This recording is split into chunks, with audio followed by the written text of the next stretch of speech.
I get to talk about my favorite thing on earth. No, it's not my wife and child. It's Mortal Kombat, Josh Brown. Yeah! There's some updates on Mortal Kombat 2, the sequel to the movie from 2021. Dear God, that fact is also horrific. How's it been 4 years? But we do have some character reveals from Mortal Kombat 2, including some plot information about the movie itself. A lot of interesting things that I want to break down and just kind of react a little bit to the new characters, the visuals that are there. Karl Urban as Johnny Cage, which is a weird old choice, but we'll get there. Because also, like I said, Ed Boon has been talking to Entertainment Weekly alongside director Simon McQuoid, detailing the movie itself. And I do want to throw in that this ongoing Mortal Kombat series of movies is a trilogy, which was already covered. Way back in 2021, the original co-writer, Greg Russo, said that they wrote the movies to be a trilogy. So Mortal Kombat 1 2021 was a before the tournament movie. This is the tournament movie, which was always the thing that a lot of people wanted in the original movie. I was someone who kind of couldn't believe they had one big prologue for a whole movie. Like, what are we doing? But this movie is going to be the tournament movie, so that's, tick box one of things that we're fixing. And apparently movie 3 is going to be the aftermath of whatever happens in this movie. But this Mortal Kombat 2 movie, the tournament itself, is going to be about Earth being defended, Earthrealm being defended against the invasion of Outworld. So that's Shao Khan, that's the absolute tank of a man that is Martin Ford, that they've cast as Shao Khan, one of the characters that's now been revealed. You can see his mask behind me now. I'm not going to lie.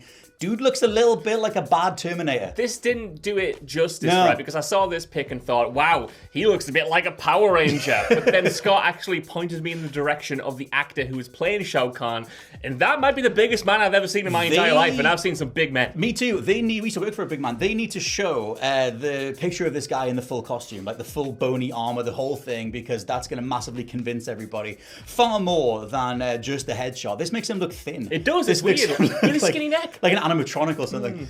But still, hopefully, so far the casting is incredible. There's a lot more characters that I want to get to outside of just the pictures of the characters themselves. And I do want to mention, if we're talking about tick boxes of things that need fixing, Lewis Tan's character, Cole Young, one of the most despised characters in Mortal Kombat, the protagonist of the first movie. I don't know why you came down on this guy. I'm so pleased that you reminded me of his name, because I knew it was called something. Blandman.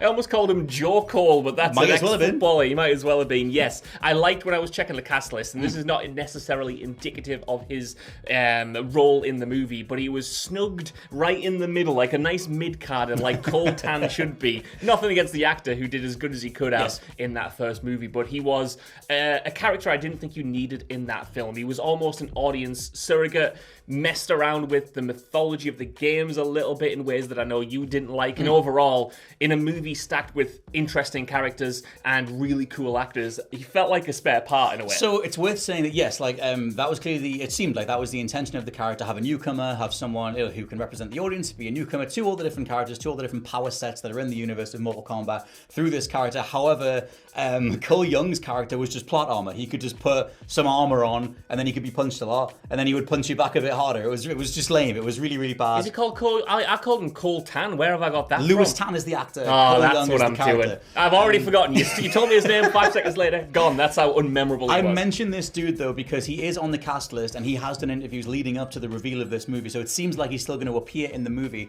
And if you watch Mortal Kombat in 2021, that movie Stinger ended in a gym with Lewis Tan / Cole Young in there before they showed a Johnny Cage poster, and it seems like we're transitioning over. Now, there is a specific line from Ed Boon in the Entertainment Weekly interview where he literally says that Johnny Cage is replacing, this Cole Young as the main character. Like, they're hanging the whole thing on Karl Urban now. Like, he's going to be the face of this thing. Johnny Cage is the new star. And there's a whole thing here about how this version of Cage is a washed-up Hollywood guy thrown into this magical, ultra-violent thing. Carl's depiction of Johnny Cage is different than our games in some ways. He's adding his own flair to it, but I think it'll feel fresh. There's a novelty factor in there.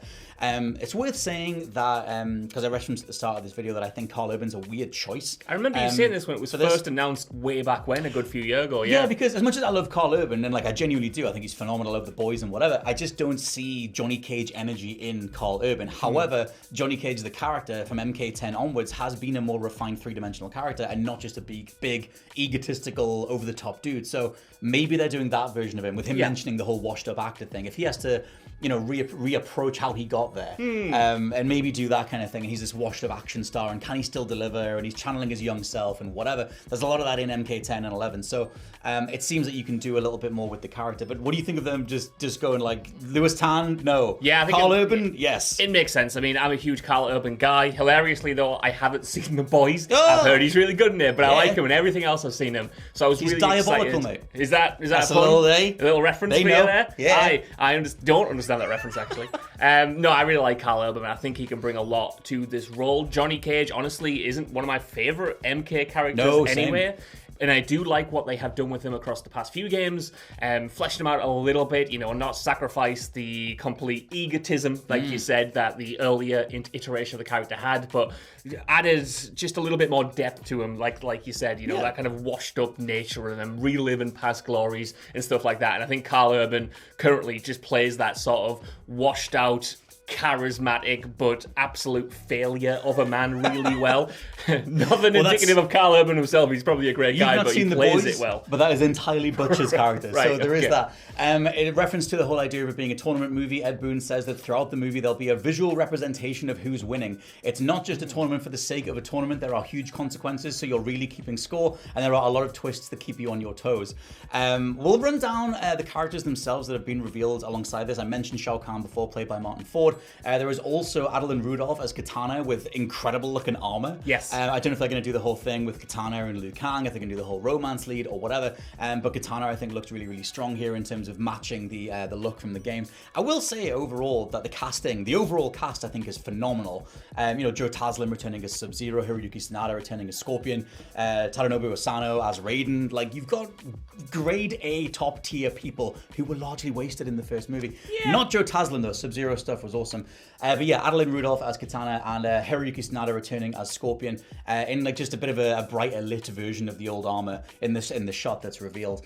But looks awesome. Entertainment Weekly say in their report that they can reveal that Quan Chi is in this movie from Mortal Kombat 4, played by Damon Herriman, who I don't know. I like this guy. But he looks like a creepy guy. You'll know him because he has famously, across the past 10 years or something, played Charles Manson twice. He played him in Once Upon a Time in America, the Tarantino film, and in Mindhunter. He's really good at playing horrible little freaks, and he's got an imposing stature that as is well. all you for need. Quan Chi's more lean frame, let's say. I hope they do more stuff with, because there's a whole thing in here where they talk about obviously the legendary rivalry between Scorpion and Sub-Zero, the fact that that's going to be happening alongside the tournament.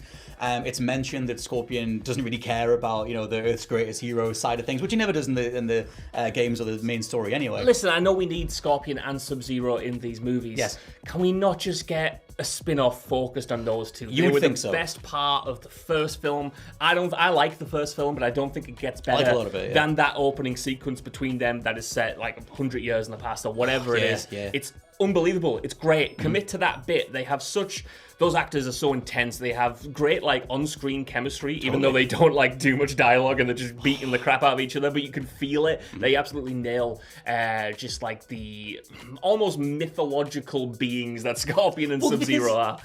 Scorpion vs. Sub-Zero is larger than Mortal Kombat. It's like everyone recognizes, even the color scheme. If you showed a yellow aura fighting a blue aura, you would think of Scorpion and Sub-Zero. They're just that iconic. And yeah, you're right. The way that the first movie opened was immediately iconic and got people so hyped up. They released the entire scene before the movie released.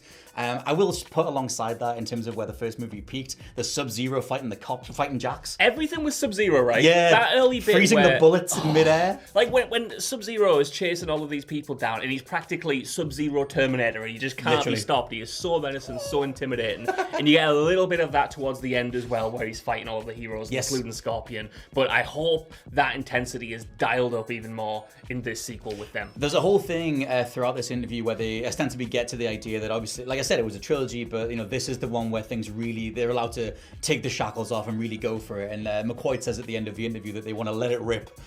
So they have a lot of ideas that maybe they couldn't do in the first movie, or they just want to build up to it or whatever, but they're going for it. Hopefully they don't let it rip in a farting way, Scott. That wouldn't be good. Ripping and tearing, that's the new 21st century version. But as I say, Quan Chi, played by Damon Herriman. Tariq Gabrielle is Jade, which is a phenomenal. So many phenomenal castings. I don't know Tati Gabrielle's work too much. I know she's going to be in Last of Us Season 2. She's in Naughty Dog's Intergalactic game. I just think she has a really great presence. She was in Uncharted. She's done a lot of stuff with Naughty Dog. Was she in actually. Uncharted? She was in the film version. That's where I know her from. Yeah. Right. I think she has a really good presence on screen. I'm looking forward to seeing what she looks like and performs like as Jade. And also Sindel is in here, played by Anna Thune Nguyen, who I love the idea of them going with the Mortal Kombat 1 rebooted version of the Adenian Empire, like a more sort of Asian-infused Adenian Empire that's just a really cool visual representation of that entire continent or whatever. And I just love that idea. So I think she'll look really awesome as Sindel. The three characters I just mentioned, Quan Chi, Jade, and Sindel, don't have images just yet, but the Entertainment Weekly were able to reveal that stuff. And they also say that Kano and Kung Lao are coming back, even though they were killed in the first movie. Yeah. With Ed Boon saying that, there's some rules of Mortal Kombat that we can use, we can bend stuff, don't care, people just go to NetherRealm in this lore, so they'll just come back from I feel like I'm quite a big MK fan, right? Why does everyone else like Kano so much? I can't get away with him too much, truth be told. I liked him before he spoke much. Like in the original games, when he was just the guy that pulled the heart out. Like that was all in the original Mortal Kombat. You just knew the characters from their fatality. And Kano had the pull the heart out, and then in Deadly Alliance he had the double blades. But then over the years he's become the Cockney guy, and I'm like, or Australian guy, or whatever. And I was like, I don't know about this, but yeah. I'm not against him coming back. He was still pretty good in the first movie. He was having fun. I like the fact that I know it's Mortal Kombat. Characters do come back quite a lot, but with this iteration of the movie saga, and especially with the tournament coming up and these teased consequences, I do want to see people get fatality'd and then that be it. Give us some stakes to the tournament, I would say, and the world at large. My thing with Kano that I loved the most was in MK11 when he meets his younger self, and then they just get on really well and they become like a duo. And I'm like, there's some fun stuff that you can do with Kano. He'll probably be the guy double crossing Earthrealm because he'll just want power. That'll be his whole thing. But we'll see. And the last thing to mention, which has gone on social media, but it is just an overall talking point around the movie, is that Mortal Kombat 1, the game, is getting skins of the movie characters. So you can look like Karl Urban, you can look like whoever, which is just a nice thing. I feel like Mortal Kombat 1, the game is struggling, and it's awesome to get some love. If that was anyone other than Warner Brothers doing that, I would be all over it. Have they said how much they'll charge? Not yet, my friend. Scott, so yeah, that's something to bear in mind. Probably go alongside your £100 popcorn bucket, I don't know. Or if they do a dragon popcorn bucket, though. What if they do, like, Sub-Zero holding a spine, and that's like a ladle that you get the popcorn. I'm eating it out the skull, pal. Yeah. A horrible exploitative business practice.